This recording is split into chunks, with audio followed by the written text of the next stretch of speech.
అంతరిక్షంలో గతి తప్పిన ఓ గ్రహశకలం నిన్నటి వరకు భూమండలాన్ని వణికించింది, భయాందోళనలకు గురిచేసింది. 2032లో భూమిని ఢీకొట్టడానికి అవకాశాలు ఉన్నాయంటూ అమెరికా అంతరిక్ష పరిశోధన సంస్థ నాసా ఇచ్చిన స్టేట్మెంట్ దీనికి ప్రధాన కారణం. విశ్వాంతరాల్లో గ్రహ శకలాలు, ఉల్కాపాతాలు సర్వసాధారణమే.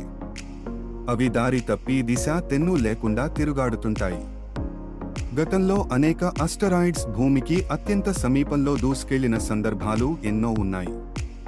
వీటన్నింటికీ భిన్నంగా తాజాగా ఓ గ్రహశకలం మాత్రం భూమిని ఢీకొట్టడానికి అవకాశాలు చాలా వరకు ఉన్నాయంటూ ఇదివరకు నాసా స్పష్టం చేసింది.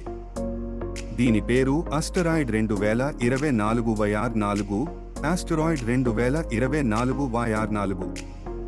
దీని విస్తీర్ణం 177 అడుగులు, దాదాపుగా 54 మీటర్లు ఉంటుంది. ఓ అపార్ట్మెంట్ ఎత్తును పరిమాణంగా తీసుకోవచ్చు. అంత భారీగా గ్రహశకలం కావడం వల్లే దీనికి సిటీ కిల్లర్ అని పేరు పెట్టింది. 2032లో భూమిని ఢీకొట్టడానికి 3.1% అవకాశాలు ఉన్నాయని వెల్లడించింది. ఇప్పుడు తాజాగా దీన్ని సవరించింది నాసా.